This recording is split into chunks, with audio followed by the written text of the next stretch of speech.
Às vezes, o homem que dorme ao seu lado todas as noites é um completo estranho que você nunca conheceu de verdade. Boa tarde, meus queridos. Sou Dona Carmela, tenho 85 anos e hoje vou compartilhar com vocês uma história que guardei no meu coração por décadas. Antes de começar, quero pedir uma forcinha de vocês. Deixem seu like neste vídeo para me ajudar. Se inscrevam no canal também, porque sempre temos histórias emocionantes e reais para contar aqui. E me digam nos comentários, de onde vocês estão assistindo? Sempre fico curiosa para saber até onde nossa conversa chega. A história que vou contar aconteceu no início dos anos 1970, quando eu tinha 35 anos. Naquela época, o mundo era muito diferente do que conhecemos hoje. As mulheres eram criadas para serem esposas dedicadas e mães exemplares, dependíamos completamente dos nossos maridos, e uma separação era vista como a maior vergonha que uma família podia passar. Eu morava em Cachoeira do Sul, uma cidade média no interior do Rio Grande do Sul, onde todos se conheciam e as fofocas corriam mais rápido que as águas do rio Jacuí. Casei-me com Antônio Silveira em 1958, quando eu tinha apenas 21 anos. Ele era 10 anos mais velho que eu, um homem bonito, de boa conversa, que sabia como conquistar uma moça. Vinha de uma família tradicional da cidade. Os Silveira eram comerciantes respeitados há 3 gerações. Antônio havia herdado do pai uma pequena transportadora, com 3 caminhões velhos que faziam o transporte de mercadorias entre Cachoeira do Sul e Porto Alegre. Nosso casamento foi uma festa linda, com mais de 200 convidados na igreja matriz da cidade. Eu me sentia a mulher mais sortuda do mundo, vestindo aquele vestido de noiva que minha mãe havia bordado por meses, caminhando até o altar para me casar com o homem que todas as moças da cidade gostariam de ter. Antônio era charmoso, bem vestido, sempre com as palavras certas na ponta da língua. Fomos morar numa casa grande na rua Marechal Floriano, no centro da cidade. Era uma casa bonita, com 3 quartos, sala ampla, cozinha espaçosa e um quintal com árvores frutíferas. Antônio fazia questão de dizer que queria dar o melhor para sua esposa, que eu merecia viver como uma princesa. E realmente, nos primeiros anos, me sentia assim. A transportadora cresceu rapidamente sob a administração dele. De 3 caminhões velhos, em poucos anos tínhamos uma frota de 12 veículos novos. Antônio era um vendedor nato, conseguia contratos que outros transportadores nem sonhavam. Empresas grandes de Porto Alegre começaram a confiar suas cargas para nós. Ele dizia que seu segredo era o relacionamento pessoal. Visitava pessoalmente cada cliente, conhecia as necessidades de cada empresa. Eu cuidava da parte administrativa da transportadora. Fazia a contabilidade, controlava os pagamentos, organizava os documentos.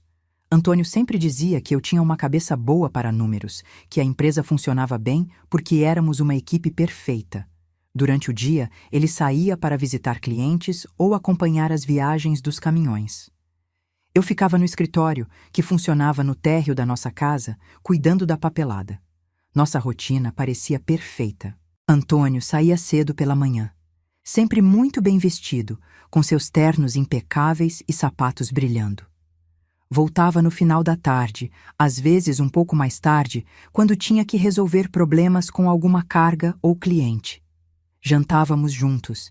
Ele me contava sobre o dia de trabalho, sobre os negócios que estava fechando, sobre os planos de expansão da empresa. Aos fins de semana, íamos à missa, almoçávamos na casa dos meus pais ou dos sogros, passeávamos pela praça principal da cidade. Éramos aquele casal que todos admiravam, prósperos, elegantes, aparentemente felizes. As outras mulheres me elogiavam por ter conseguido um marido tão trabalhador e bem-sucedido. A Carmela deu sorte, diziam.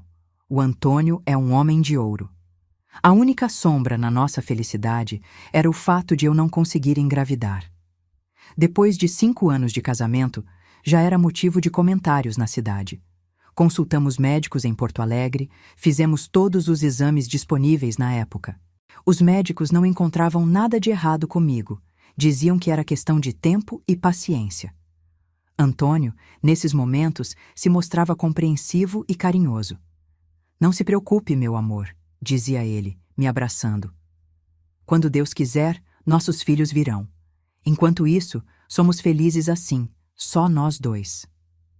Eu acreditava nele, me sentia amada e protegida.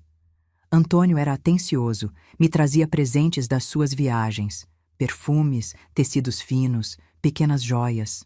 Dizia que via essas coisas bonitas nas lojas e pensava em mim. Eu me sentia especial, escolhida, amada. As viagens dele foram ficando mais frequentes com o passar dos anos. A transportadora crescia. Conseguíamos contratos em cidades cada vez mais distantes. Antônio ia até Pelotas, Santa Maria, às vezes até Uruguaiana, na fronteira.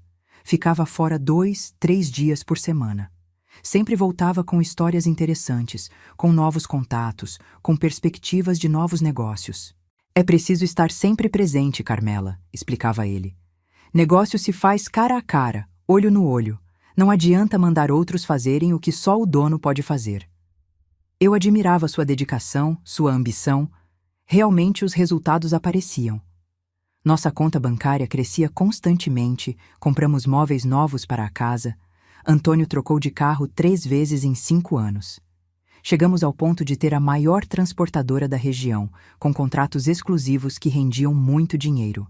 Em 1967, Antônio sugeriu que fizéssemos uma viagem especial para comemorar nossos 10 anos de casamento. Fomos ao Rio de Janeiro. Ficamos hospedados no Hotel Copacabana Palace. Foi uma semana mágica. Conheci o Cristo Redentor, o Pão de Açúcar, as praias famosas que só via nos filmes. Antônio se mostrou um companheiro perfeito, atencioso, romântico. Viu como somos felizes, meu amor, disse ele na última noite, enquanto jantávamos no restaurante do hotel. Construímos algo lindo juntos. Uma empresa próspera, uma vida confortável, um casamento sólido. Voltamos de lua de mel, renovados, mais apaixonados. Antônio parecia mais carinhoso, mais presente. Por algumas semanas, até reduziu as viagens, ficou mais tempo em casa. Pensei que finalmente havíamos encontrado o equilíbrio perfeito entre trabalho e vida pessoal. Mas essa fase durou pouco. Logo as viagens recomeçaram, mais frequentes que antes. Antônio explicou que tinha descoberto oportunidades em Santa Catarina, que precisava explorar novos mercados para a empresa continuar crescendo. Começou a ficar fora 4, 5 dias seguidos. Às vezes, ligava de madrugada, dizendo que tinha surgido um problema com alguma carga, que precisaria ficar mais um dia. Eu sentia falta dele, claro, mas entendia que era pelo nosso futuro. O dinheiro que entrava justificava os sacrifícios. Compramos uma casa de campo nas proximidades da cidade, um sítio pequeno onde passávamos alguns fins de semana.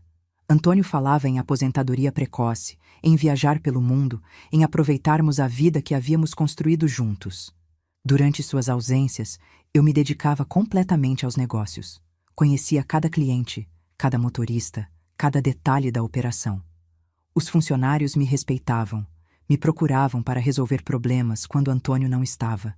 Descobri que tinha talento para a administração, que conseguia tomar decisões importantes sozinha. A senhora tem jeito para isso, comentou o seu Joaquim, nosso motorista mais antigo. Às vezes, acho que entende mais dos negócios que o próprio patrão. Esses comentários me orgulhavam.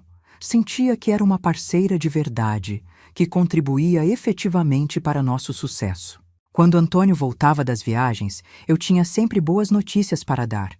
Problemas resolvidos, novos pedidos de orçamento, funcionários elogiando nossa organização. Foi no início de 1972 que comecei a notar algumas mudanças no comportamento do Antônio. Ele chegava das viagens mais cansado, às vezes irritado, sem motivo aparente. Reclamava de dores de cabeça, dizia que o estresse dos negócios estava pesando. Começou a tomar uns medicamentos que disse ter conseguido com um médico de Porto Alegre. Também percebi que ele estava gastando mais dinheiro que o usual, mas sempre com explicações plausíveis. Tive que levar alguns clientes importantes para jantar. Precisei comprar roupas novas porque as outras estavam gastas de tanto viajar. O carro deu problema na estrada e tive que fazer um conserto caro. Às vezes encontrava pequenos objetos estranhos nos bolsos das suas roupas quando ia lavar, Um batom que não era meu, um lenço perfumado, uma vez até um brinco pequeno. Quando perguntava, ele sempre tinha uma explicação. Uma cliente deixou cair no meu carro. Peguei do chão da transportadora. Alguma funcionária deve ter perdido. Eu acreditava, ou me forçava a acreditar. A alternativa, suspeitar de traição, era impensável. Antônio era meu marido há 14 anos. Tínhamos construído uma vida juntos. Ele sempre se mostrou um homem dedicado à família. Por que duvidaria dele? Mas as pequenas estranhezas foram se acumulando. Ligações telefônicas que ele atendia e saía de perto para conversar. Mudanças súbitas de planos de viagem. Uma vez, uma mulher ligou perguntando por ele, e quando eu disse que era a esposa, ela desligou rapidamente sem se identificar. Quando contei para Antônio, ele disse que devia ser alguma secretária de cliente, que às vezes se confundiam. No meio de 1972, nossa vida aparentemente perfeita começou a mostrar as primeiras rachaduras sérias. Antônio ficou ainda mais ausente, mais distante mesmo quando estava em casa. Às vezes, eu o pegava perdido em pensamentos, com uma expressão que não conseguia decifrar. Quando perguntava o que estava pensando, ele sorria e mudava de assunto. Está tudo bem, meu amor. São só os negócios que andam complicados. Muita concorrência, muita pressão. Mas eu conhecia Antônio bem demais para acreditar completamente nessas explicações. Havia algo diferente. Algo que não conseguia identificar, mas que me deixava inquieta. Era como se estivesse casada com um estranho que usava o rosto do meu marido. A sensação de que algo estava terrivelmente errado crescia a cada dia, mas eu lutava contra ela. Afinal, tínhamos uma vida boa, uma empresa próspera, um casamento que todos invejavam. Por que procurar problemas onde talvez não existissem? Mas o destino já estava preparando a revelação que destruiria completamente a ilusão de perfeição que eu vivia. A vida que eu pensava conhecer estava prestes a desabar, revelando uma verdade tão chocante que mudaria para sempre minha visão sobre o homem com quem dividi 14 anos da minha vida. Foi numa tarde chuvosa de outubro de 1972 que minha vida desabou completamente. Antônio havia saído para uma viagem de 3 dias a Pelotas, levando uma carga importante de tecidos. Eu estava no escritório, organizando os documentos da semana, quando ouvi baterem na porta da frente com uma insistência que me assustou.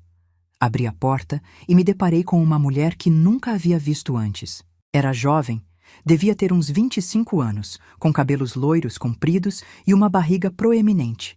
Estava grávida de uns 7 meses. Vestia um casaco azul que tentava esconder a gravidez, mas era impossível não notar. Seus olhos estavam vermelhos, como se tivesse chorado muito. "A senhora é Carmela, esposa do Antônio Silveira?" perguntou ela, com uma voz que tremia de nervosismo. "Sim, sou eu. O que deseja?" Respondi, sentindo um aperto no peito que não conseguia explicar. "Meu nome é Lourdes. Lourdes Ferreira. Eu preciso falar com a senhora sobre seu marido." Convidei-a para entrar, mais por educação do que por curiosidade. Sentamos na sala e ela ficou por alguns minutos sem conseguir falar, apenas segurando a barriga e me olhando com uma expressão de pena misturada com raiva. "Senhora Carmela, eu não queria ter que fazer isso, mas não tenho mais escolha. Antônio e eu, nós temos um relacionamento há 2 anos. E este bebê que estou esperando é filho dele." Senti como se tivesse levado um soco no estômago. As palavras dela ecoaram na minha cabeça, mas meu cérebro se recusava a processá-las. Isso não pode ser verdade, consegui sussurrar.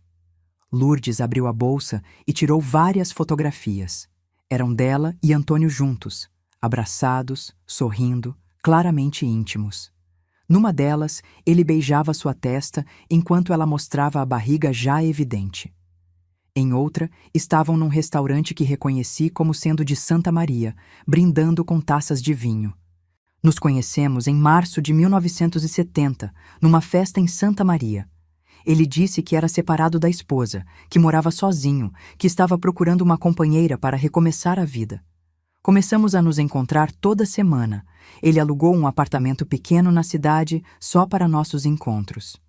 Cada palavra era como uma facada. Minha mente tentava encontrar explicações, desculpas, qualquer coisa que pudesse fazer aquilo não ser verdade.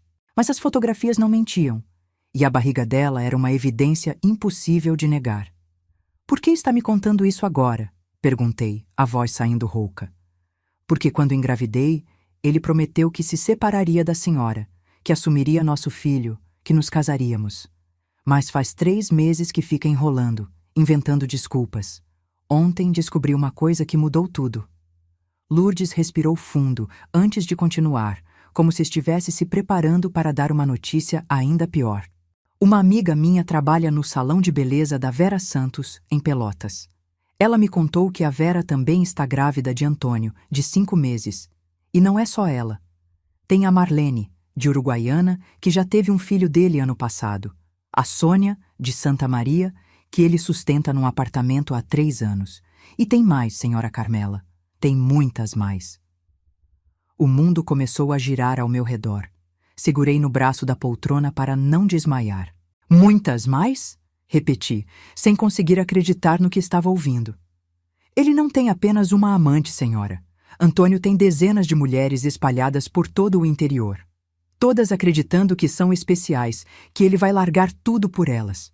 Todas sendo enganadas como eu fui, como a senhora está sendo há anos." Naquele momento, todas as peças do quebra-cabeça começaram a se encaixar na minha mente. As viagens constantes, os gastos excessivos, os objetos estranhos que encontrava nos bolsos, as ligações misteriosas. Não era dedicação aos negócios, era uma vida dupla, tripla, múltipla que ele mantinha há anos. Como vocês descobriram umas das outras?" perguntei, ainda tentando processar a dimensão da traição. "Por acaso. Eu e a Vera nos conhecemos num consultório médico em Porto Alegre. Estávamos fazendo pré-natal no mesmo dia. Começamos a conversar e descobrimos que tínhamos o mesmo namorado. Ficamos furiosas, mas em vez de brigarmos entre nós, decidimos investigar. E quanto mais investigávamos, mais mulheres encontrávamos." Lourdes tirou da bolsa um caderno pequeno, cheio de anotações. "Conseguimos os nomes de 23 mulheres até agora. Tem casadas, solteiras, viúvas. Tem de 20 anos até uma de 45. Todas em cidades diferentes, todas achando que são as únicas. Olhei para aquele caderno como se fosse uma bomba prestes a explodir. 23 mulheres, mais a própria Lourdes, e provavelmente outras que ainda não haviam descoberto. Meu marido não era apenas um traidor, era um mentiroso compulsivo, um enganador profissional. "Tem mais uma coisa, senhora Carmela", disse Lourdes, hesitante.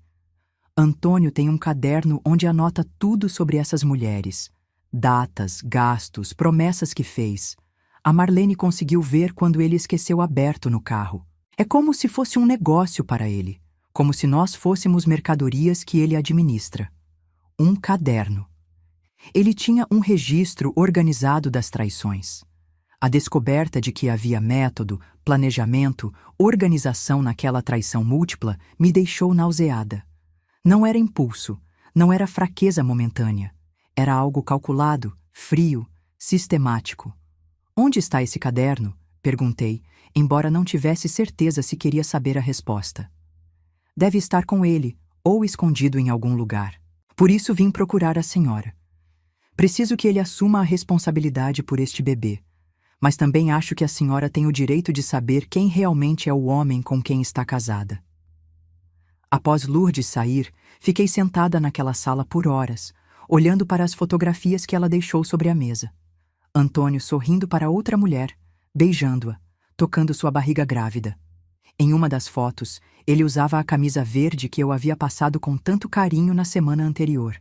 Quando a noite chegou, não consegui jantar. Não consegui fazer nada além de ficar sentada, tentando entender como havia sido tão cega. Quantos sinais ignorei? Quantas mentiras aceitei sem questionar? Como uma mulher que se considerava inteligente pôde ser enganada tão completamente por tanto tempo? Antônio voltou da viagem na manhã seguinte, chegando em casa com seu sorriso habitual e um presente. Um frasco de perfume caro que disse ter comprado numa loja elegante de Pelotas. O mesmo perfume, provavelmente, que comprava para suas outras mulheres. Como foi sua viagem? Perguntei, observando seu rosto, procurando sinais da mentira que agora sabia que existia. Ótima, meu amor. Fechei 2 contratos novos, conheci pessoas interessantes. E encontrei este perfume que combina perfeitamente com você. Pessoas interessantes. Certamente incluindo alguma nova mulher para sua coleção. Ou talvez visitando alguma das antigas, mantendo as promessas vazias que fazia a todas. Antônio, ontem recebi uma visita interessante, disse, observando sua reação. Vi um lampejo de algo. Medo? Preocupação? Passar por seus olhos, mas ele se recompôs rapidamente. Ah, é? Quem foi? Uma mulher chamada Lourdes Ferreira. Ela disse que você a conhece muito bem. O rosto de Antônio ficou pálido, mas ele tentou manter a compostura. Lourdes, não me lembro de nenhuma Lourdes. Ela está grávida, Antônio, de 7 meses, e diz que o filho é seu. O silêncio que se seguiu foi ensurdecedor. Vi o momento exato em que ele percebeu que havia sido descoberto. Suas mãos começaram a tremer levemente e ele se sentou pesadamente numa cadeira. Carmela, eu posso explicar. Explicar o quê? Que tem uma vida inteira que eu desconheço? Que há anos me engana sistematicamente? Que tem não uma, mas dezenas de amantes espalhadas pelo estado? Ele tentou negar, tentou minimizar, mas eu continuei. Ela me contou sobre a Vera, sobre a Marlene, sobre a Sônia, sobre o caderno onde você anota tudo sobre essas mulheres como se fossem um negócio. Quantas são, Antônio? Quantas mulheres você está enganando ao mesmo tempo? Vi o desespero tomar conta do seu rosto. Carmela, por favor, me deixe explicar. Não foi planejado, as coisas foram acontecendo. Foram acontecendo durante quantos anos? Porque pela idade desse bebê que a Lourdes está esperando, começou pelo menos há 2 anos. Mas aposto que começou muito antes, não é? Antônio baixou a cabeça derrotado. Carmela, eu tenho um problema. Não consigo controlar. Quando conheço uma mulher interessante, quando ela demonstra interesse... Um problema? Repeti, incrédula. Você chama de problema manter relacionamentos com dezenas de mulheres simultaneamente? Gastar nosso dinheiro sustentando suas amantes? Engravidar mulheres e abandoná-las? Foi então que ele cometeu o erro fatal. Em vez de pedir perdão, de mostrar arrependimento genuíno, tentou justificar o injustificável. Você não entende, Carmela. Essas mulheres, elas sabiam que eu era casado. Eu nunca escondi completamente. Elas aceitaram a situação. Lourdes disse que você contou que era separado. Bem, às vezes eu adaptava a verdade para não magoar ninguém. Naquele momento, olhando para aquele homem que pensava conhecer há 14 anos, percebi que não sabia absolutamente nada sobre quem ele realmente era. O Antônio carinhoso, dedicado, trabalhador que eu amava, nunca existiu. Era apenas uma máscara que ele usava em casa, enquanto vivia uma vida completamente diferente longe de mim. Saia da minha casa, disse com uma calma que me surpreendeu. Carmela, vamos conversar, vamos resolver isso. Saia agora, antes que eu faça algo de que possa me arrepender. Ele tentou argumentar, mas algo na minha voz deve ter deixado claro que não era a hora de insistir. Pegou algumas roupas e saiu, prometendo que voltaríamos a conversar quando os ânimos estivessem mais calmos. Naquela noite, sozinha pela primeira vez em 14 anos, tomei uma decisão que mudaria minha vida para sempre. Não me contentaria apenas em descobrir a extensão das traições. Eu iria ao fundo daquela história, encontraria esse caderno maldito, conheceria cada detalhe da vida secreta do meu marido. Porque uma coisa estava clara. Se Antônio pensava que eu era apenas uma esposa submissa, que aceitaria qualquer humilhação para manter um casamento, ele estava prestes a descobrir quem realmente era Carmela Silveira quando provocada. A guerra havia começado e ele não fazia ideia do que estava por vir. Antônio saiu de casa naquela noite, mas não foi longe. Descobri depois que estava hospedado no único hotel da cidade, provavelmente planejando como contornar a situação. Ele não imaginava que eu estava apenas começando minha investigação. Os próximos dias seriam de descobertas que me chocariam ainda mais do que a revelação inicial. Na manhã seguinte, decidi procurar esse caderno maldito que Lourdes havia mencionado. Se Antônio realmente anotava tudo sobre suas amantes como um negócio, esse caderno devia estar escondido em algum lugar da casa. Comecei uma busca sistemática, vasculhando cada gaveta, cada armário, cada canto onde ele poderia ter guardado seus segredos. Procurei no escritório primeiro, mexendo em todos os arquivos, abrindo gavetas que nunca havia violado por respeito à privacidade dele. Encontrei alguns recibos estranhos. Hotéis em cidades onde ele dizia ter ido a trabalho, mas os valores eram altos demais para hospedagem simples. Restaurantes caros, joalherias, até uma loja de roupas femininas em Santa Maria. Foi no quarto que encontrei a primeira pista real. Atrás do guarda-roupa, numa caixa de sapatos velha, havia um maço de cartas amarradas com um elástico. Eram cartas de amor, escritas por diferentes mulheres, em caligrafias diferentes. Algumas assinadas com nomes que Lourdes havia mencionado: Vera, Marlene, Sônia. Outras com nomes que eu nunca havia ouvido. Meu querido Antônio, não vejo a hora de você se separar dessa mulher e vivermos nosso amor livremente, dizia uma carta da Vera. Nosso bebê precisa do pai por perto. Antônio, amor da minha vida, obrigada pelo apartamento lindo que alugou para mim. Quando sua esposa descobrir sobre nós e vocês se divorciarem, seremos muito felizes juntos, escrevia a Marlene. Cada carta era uma punhalada. 23 cartas diferentes, de 23 mulheres diferentes, todas acreditando que eram especiais, que ele deixaria tudo por elas. Todas sendo enganadas com as mesmas promessas vazias. Mas o pior ainda estava por vir. No sótão, numa mala antiga que reconheci como sendo do pai dele, encontrei o que estava procurando. Uma pasta de couro marrom, pesada, cheia de documentos. E lá dentro, a prova mais devastadora da dupla vida do meu marido. O caderno preto. Era uma agenda executiva, daquelas caras que se compram em papelarias finas. Antônio havia transformado aquilo num arquivo completo das suas traições. A primeira página me fez sentir náusea. Relacionamentos ativos, controle pessoal, 1972. O caderno estava dividido por cidades. Porto Alegre, 5 nomes. Pelotas, 4 nomes. Santa Maria, 6 nomes. Uruguaiana, 3 nomes. E assim por diante, cobrindo praticamente todas as cidades onde nossa transportadora tinha clientes. No total, contei 34 nomes diferentes. Para cada mulher, ele havia criado uma ficha detalhada: nome completo, idade, endereço, profissão, estado civil. Depois vinham as informações que me fizeram chorar de raiva e desgosto. Início do relacionamento, frequência dos encontros, gastos mensais, presentes dados, promessas feitas. Vera Santos, 24 anos, balconista, solteira, Pelotas. Relacionamento iniciado em janeiro de 1971. Encontros semanais. Gastos mensais. Apartamento 300 cruzeiros. Mesada 200 cruzeiros. Extras 150 cruzeiros. Promessas. Casamento após divórcio. Reconhecimento do filho.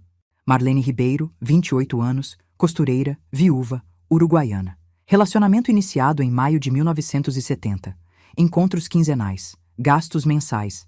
Ajuda financeira, 180 cruzeiros. Presentes, 100 cruzeiros. Promessas. Casamento. Mudança para a Cachoeira do Sul. A lista continuava, página após página. Cada mulher categorizada, cada relacionamento quantificado, cada promessa registrada como se fossem contratos comerciais. No final do caderno, havia um resumo mensal dos gastos totais com as atividades extracurriculares, como ele cinicamente anotava. Descobri que Antônio gastava mais dinheiro mantendo suas amantes do que nós gastávamos para viver.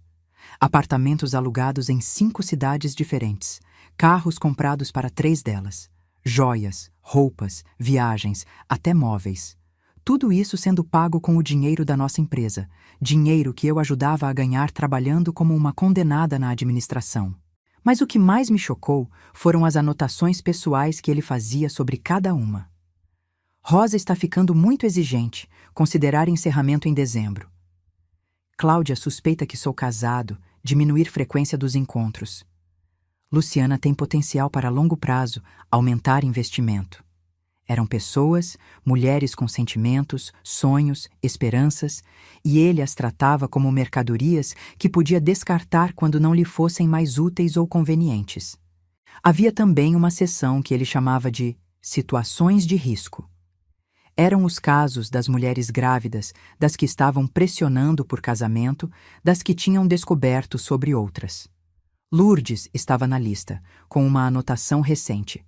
Muito insistente sobre casamento. Pode procurar Carmela, situação crítica. Ele sabia que ela poderia me procurar e não fez nada para me preparar ou para resolver a situação. Preferiu continuar mentindo para todas nós até que não fosse mais possível sustentar a farsa. Com o caderno nas mãos, desci para o escritório e comecei a fazer ligações. Primeira para o banco, pedindo extrato detalhado de todas as contas da empresa dos últimos 3 anos. Depois para nosso contador, solicitando auditoria completa dos gastos. Queria saber exatamente quanto dinheiro Antônio havia desviado para sustentar sua vida dupla. Os números que descobri foram assustadores. Em 3 anos, ele havia gasto quase 200 mil cruzeiros, uma fortuna na época, mantendo suas amantes. Dinheiro que saía das contas da transportadora como despesas operacionais, representação comercial, manutenção de veículos. Uma contabilidade paralela que eu nunca havia questionado porque confiava cegamente nele. Foi então que comecei a receber as visitas. Primeiro veio a Vera, de Pelotas, grávida de 5 meses como Lourdes havia dito. Depois, a Sônia, de Santa Maria, que descobrira sobre as outras através da Vera. Em seguida, a Marlene, de Uruguaiana, que havia deixado o filho de 1 ano com a mãe para vir me confrontar. Cada visita era mais humilhante que a anterior. Todas queriam que eu convencesse Antônio a assumir suas responsabilidades. Algumas me culpavam por não deixar ele livre para ser feliz. Outras demonstravam pena da esposa enganada. Mas todas tinham uma coisa em comum. Haviam sido ludibriadas pelo mesmo homem com as mesmas mentiras. A cidade inteira logo soube do escândalo. Era impossível esconder quando mulheres grávidas de cidades diferentes apareciam na casa do Silveira procurando por Antônio. Os vizinhos cochichavam, os clientes da transportadora faziam perguntas indiscretas, até o padre veio me visitar para oferecer orientação espiritual. O pior momento foi quando 6 delas apareceram no mesmo dia. Era uma terça-feira chuvosa de novembro. Eu estava no escritório quando ouvi vozes alteradas na rua. Olhei pela janela e vi um grupo de mulheres paradas na frente da minha casa, algumas gestantes, outras carregando crianças pequenas. Todas queriam falar com Antônio, todas cobrando promessas não cumpridas. Saí para conversar com elas, tentando manter a dignidade apesar da situação humilhante. Ele não está aqui, disse simplesmente. E quando estiver, vocês serão as primeiras a saber. A senhora precisa convencer ele a fazer a coisa certa, disse uma delas, uma morena bonita com uma menina de uns 2 anos no colo. Esta é a Antoninha, filha dele. Ela tem direito de conhecer o pai. Olhei para aquela criança, que tinha os mesmos olhos de Antônio, e senti uma dor profunda no peito. Não apenas pela traição, mas pela ironia cruel do destino. Eu, que tentara engravidar por anos sem sucesso, descobrindo que meu marido havia espalhado filhos por todo o interior do estado. Quantos filhos ele tem? Perguntei, embora não tivesse certeza se queria saber a resposta. Pelo que sabemos, pelo menos 8, respondeu a Vera. Mas podem ter mais. Nem todas as mulheres que ele enganou estão aqui hoje. 8 filhos. 8 crianças que levariam o sobrenome Silveira, que teriam direito à herança da transportadora, que eram legalmente reconhecidas como herdeiras. Enquanto eu, a esposa oficial, não tinha nenhum. Naquela noite, Quando Antônio finalmente teve coragem de aparecer em casa, encontrou todas as evidências espalhadas sobre a mesa da sala: o caderno aberto, as cartas das amantes, os extratos bancários mostrando os desvios de dinheiro, as fotografias que elas haviam me dado. Carmela, eu posso explicar tudo isso. Explicar? Interrompi, com uma calma que me surpreendeu. Como você explica 34 mulheres, Antônio? Como explica 8 filhos espalhados pelo estado? Como explica 200 mil cruzeiros desviados da nossa empresa? Vi o momento em que ele percebeu que não havia mais como mentir, como minimizar, como escapar da verdade. Sua máscara finalmente caiu, revelando o homem que realmente era por baixo de toda aquela fachada de marido dedicado. Você não entende, Carmela.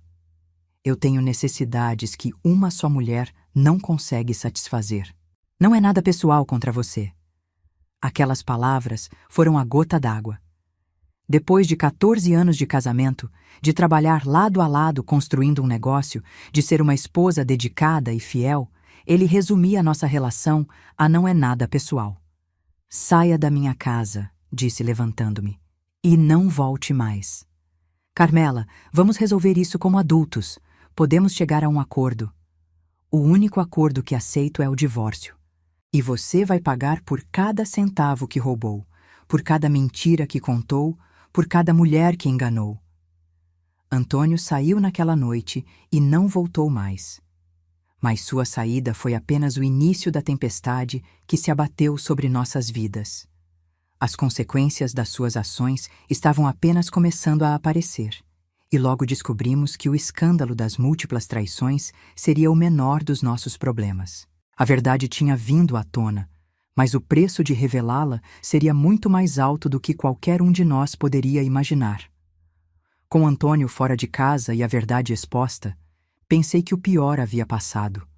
Estava enganada. As semanas seguintes trouxeram revelações ainda mais devastadoras sobre a extensão dos danos que ele havia causado à nossa empresa e às nossas finanças. O primeiro golpe veio do banco. O gerente, Sr. Rodrigues, me chamou para uma reunião urgente numa manhã gelada de dezembro de 1972. Quando cheguei ao banco, vi pela expressão no rosto dele que as notícias não seriam boas. Dona Carmela, preciso informá-la sobre a situação financeira da transportadora. Antônio fez vários empréstimos usando a empresa como garantia. Empréstimos que vocês não têm condições de pagar no prazo estipulado. Senti o sangue fugir do meu rosto. Que empréstimos? Eu administro as contas da empresa. Nunca autorizei empréstimo nenhum. Ele tinha procuração para representar a empresa, Dona Carmela. Foram 3 empréstimos grandes nos últimos 2 anos, totalizando 400 mil cruzeiros. Os vencimentos começam em janeiro. 400 mil cruzeiros. Uma quantia astronômica que representava mais que o valor de todos os nossos bens juntos. E eu não sabia de nada, porque confiava cegamente no homem que dormia ao meu lado todas as noites. Se não conseguirem quitar ou renegociar, teremos que executar as garantias, continuou o gerente. Os caminhões, o escritório, até a casa onde vocês moram, está como garantia de um dos empréstimos. Voltei para casa cambaleando, tentando processar a dimensão da catástrofe financeira. Antônio não havia apenas me traído com dezenas de mulheres. Havia comprometido nosso futuro, nossa empresa, nossa casa. Tudo que construímos juntos durante 14 anos estava prestes a desaparecer. Naquela mesma tarde, recebi a visita do nosso contador, Sr. Armando, que trazia mais más notícias. Havia descoberto irregularidades graves na contabilidade da empresa durante os últimos 3 anos. Dona Carmela, os gastos que apareciam como despesas operacionais eram, na verdade, os custos que Antônio tinha para manter. Bem, para manter a situação que descobrimos.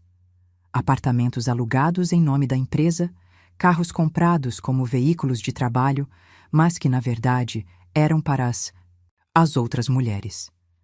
Além disso, Antônio havia criado uma segunda empresa, uma filial da transportadora que eu desconhecia, através da qual desviava parte dos lucros.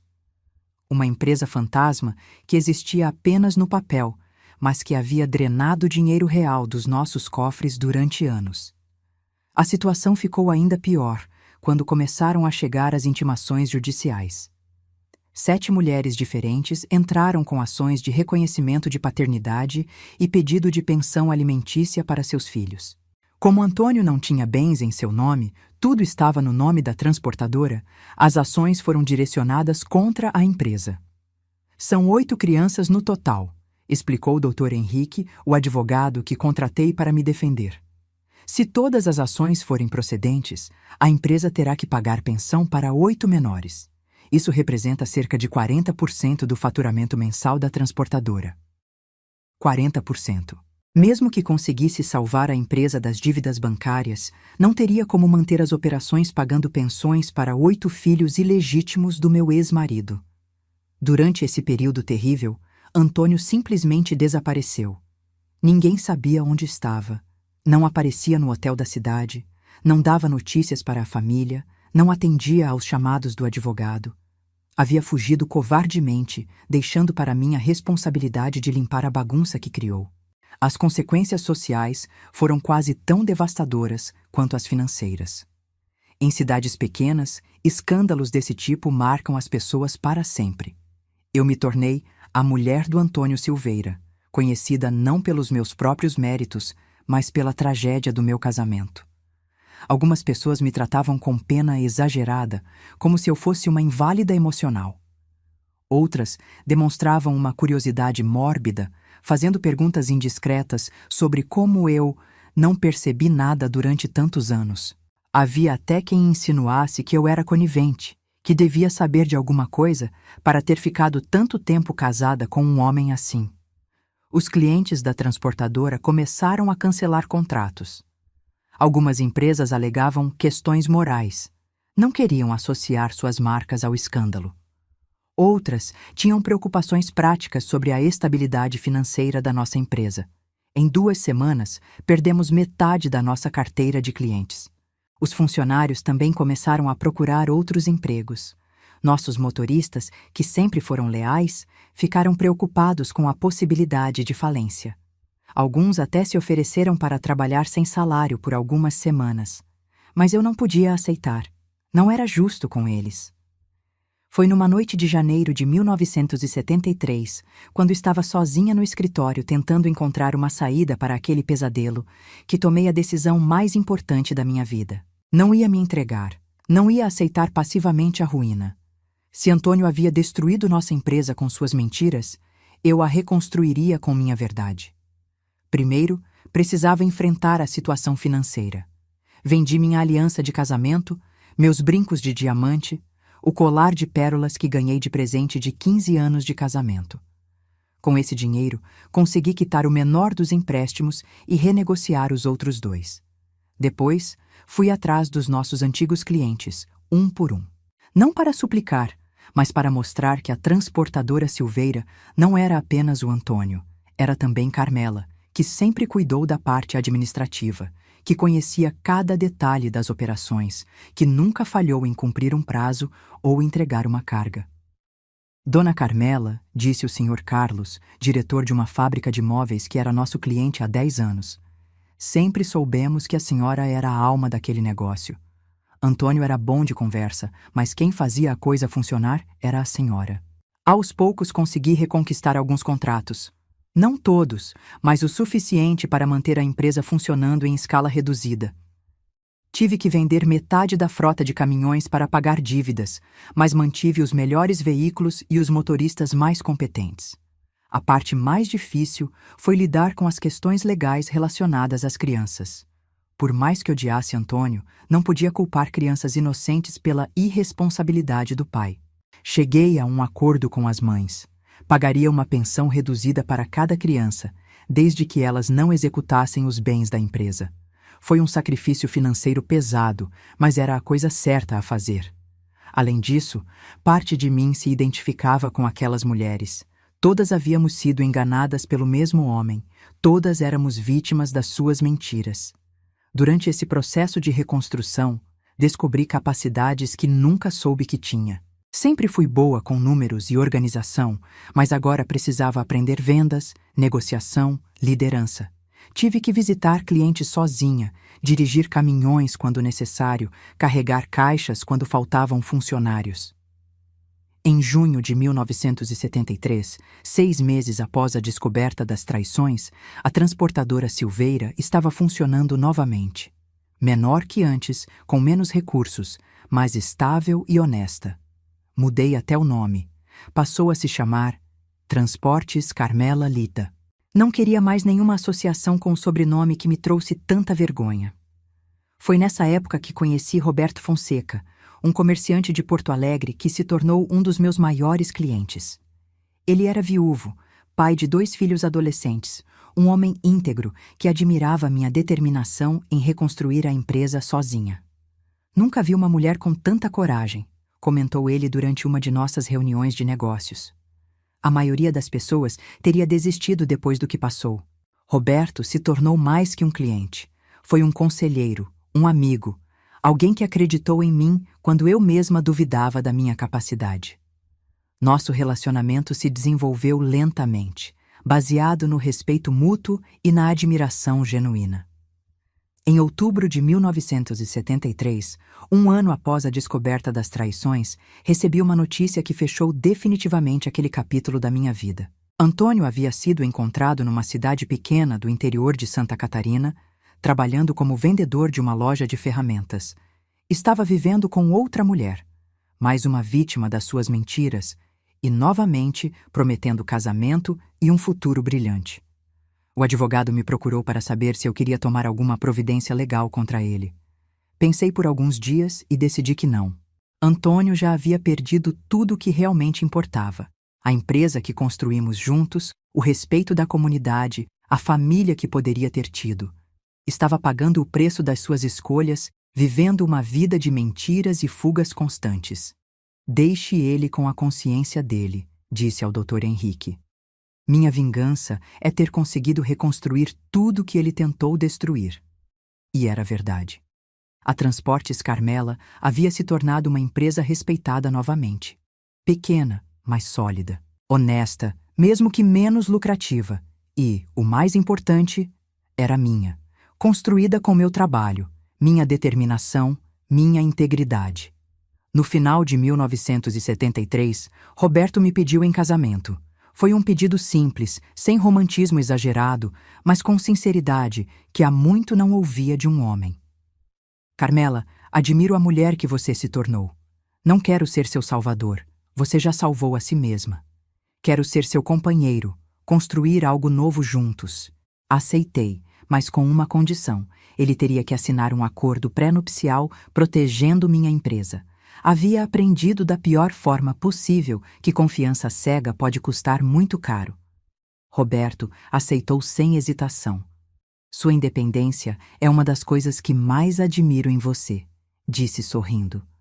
Jamais tentaria tirar isso de você. Nosso casamento foi discreto, apenas família próxima e amigos íntimos. Não quis festa grande, preferi investir o dinheiro na expansão da transportadora. Era um novo começo, baseado em transparência, respeito e parceria verdadeira. A mulher que se casou com Roberto em 1974 era completamente diferente daquela que havia descoberto as traições de Antônio 2 anos antes. Mais forte, mais independente, mais sábia. Havia perdido a ingenuidade, mas ganhado sabedoria. Havia perdido a segurança falsa, mas conquistado a confiança real em mim mesma. A reconstrução não foi apenas da empresa, foi de quem eu era como pessoa. E o que descobri foi uma mulher capaz de muito mais do que jamais imaginei possível. Os anos seguintes foram de crescimento constante e felicidade genuína. Roberto não era apenas um marido, era um verdadeiro parceiro de vida. Respeitava minha independência, apoiava minhas decisões nos negócios e nunca tentou assumir o controle da empresa que eu havia reconstruído com tanto esforço. Nossa vida conjugal foi tudo o que meu primeiro casamento não havia sido, baseada na transparência, no respeito mútuo e na confiança verdadeira. Roberto me contava sobre seus negócios, eu compartilhava com ele os desafios da transportadora. Não havia segredos, não havia mentiras, não havia vida dupla. Em 1975, aos 38 anos, aconteceu algo que mudou completamente minha perspectiva sobre a vida. Descobri que estava grávida. Depois de 16 anos acreditando que jamais seria mãe, depois de ver Antônio espalhar filhos por todo o interior enquanto eu permanecia estéril, o destino finalmente me deu o presente mais precioso. Minha gravidez foi tranquila e feliz. Roberto se mostrou um futuro pai dedicado, participando de cada consulta médica, preparando o quarto do bebê com carinho. Era um contraste imenso com a indiferença de Antônio quando eu tentava engravidar. Roberto celebrava cada etapa como um milagre. Em março de 1976, nasceu Roberto Júnior, um bebê saudável e perfeito. Segurar meu filho nos braços foi uma emoção indescritível.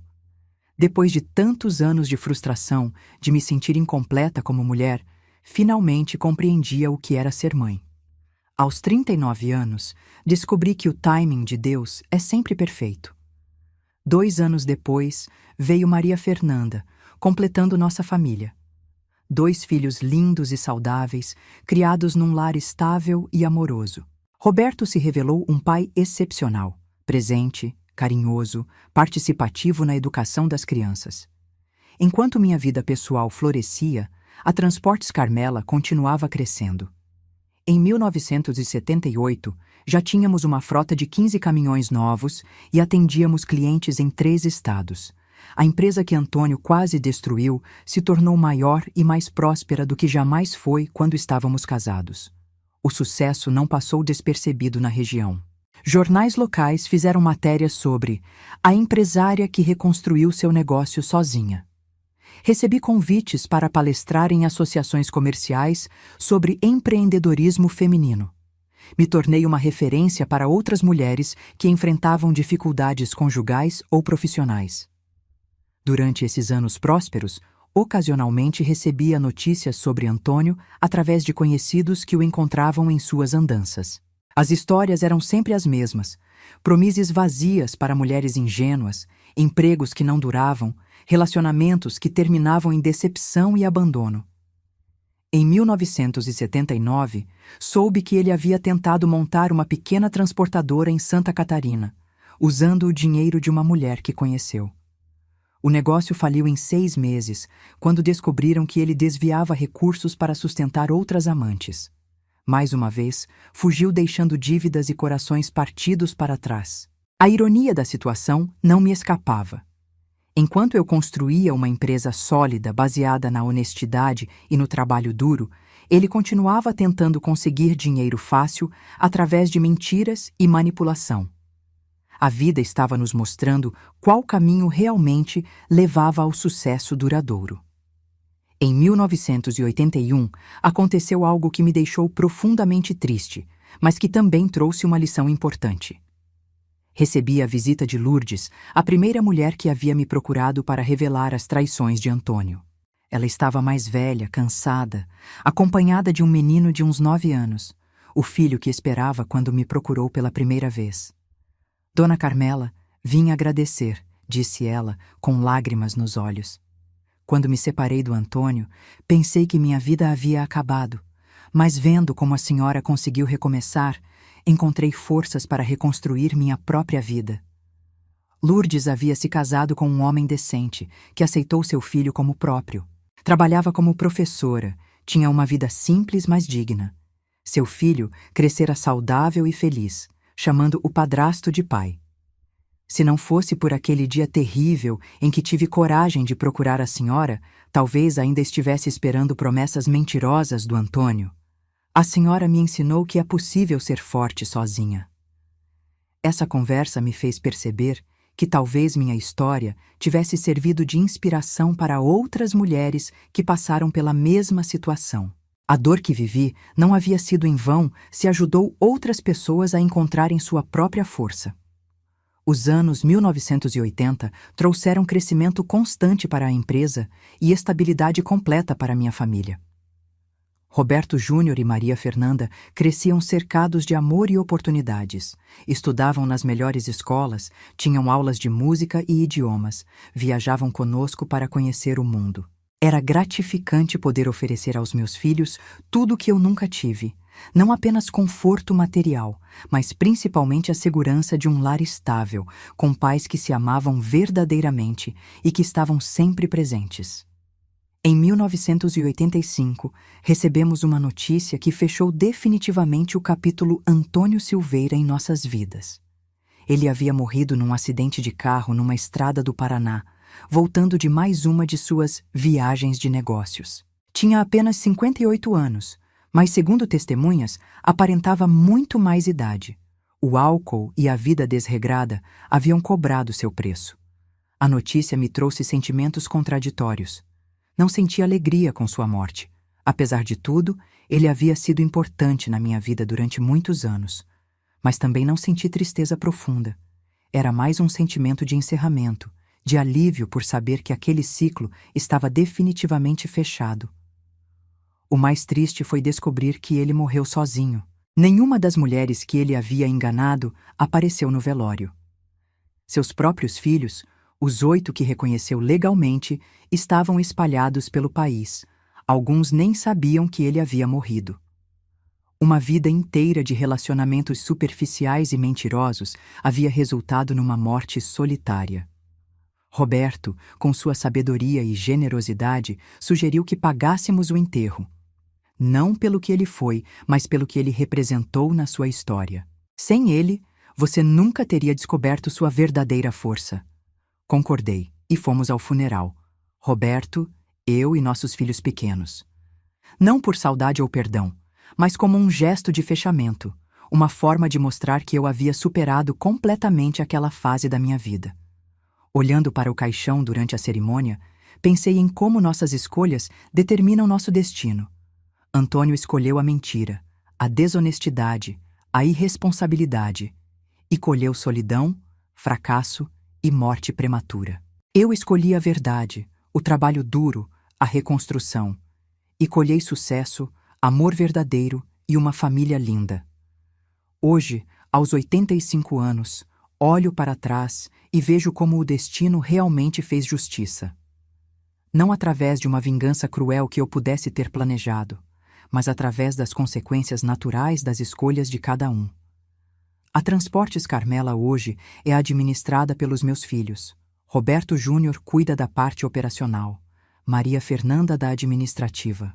É uma empresa sólida, respeitada, que emprega mais de 100 pessoas. Tudo construído sobre bases honestas, com muito trabalho e dedicação. Meus netos, tenho 5 lindos, crescem ouvindo a história da avó que reconstruiu uma empresa sozinha. Para eles, não sou a mulher que foi traída, mas a mulher que venceu. É assim que quero ser lembrada. Roberto e eu completamos 49 anos de casamento no ano passado. Ele ainda é meu melhor amigo, meu conselheiro, meu companheiro de todas as horas. Provamos que é possível ter um amor maduro, baseado no respeito e na cumplicidade verdadeira. Às vezes, quando conto essa história para outras mulheres que estão passando por situações similares, sempre digo a mesma coisa. O que não nos destrói, nos fortalece. A traição que quase me destruiu foi, na verdade, a libertação que eu precisava para descobrir quem realmente era. Se vocês que estão me ouvindo passam por algo parecido, lembrem-se, vocês são mais fortes do que imaginam. O fim de um relacionamento mentiroso pode ser o início de uma vida verdadeira. A dor de hoje pode ser a força de amanhã. O destino sempre faz justiça, meus queridos. Talvez não da forma que esperamos, talvez não no tempo que gostaríamos, mas sempre faz. Confiem nisso e, principalmente, confiem em vocês mesmos. Bom, essa foi minha história. Uma jornada de traição que se transformou em triunfo, de humilhação que virou dignidade, de fim que se tornou um novo e maravilhoso começo. Se essa história tocou vocês, deixem seu like para me ajudar. Se inscrevam no canal para mais histórias de superação como essa. E me contem nos comentários de onde estão assistindo e o que acharam da minha jornada. Obrigada por me ouvirem hoje. Lembrem-se sempre, vocês merecem ser felizes, merecem ser respeitados e têm força suficiente para reconstruir suas vidas quantas vezes for necessário. Até a próxima, se Deus quiser.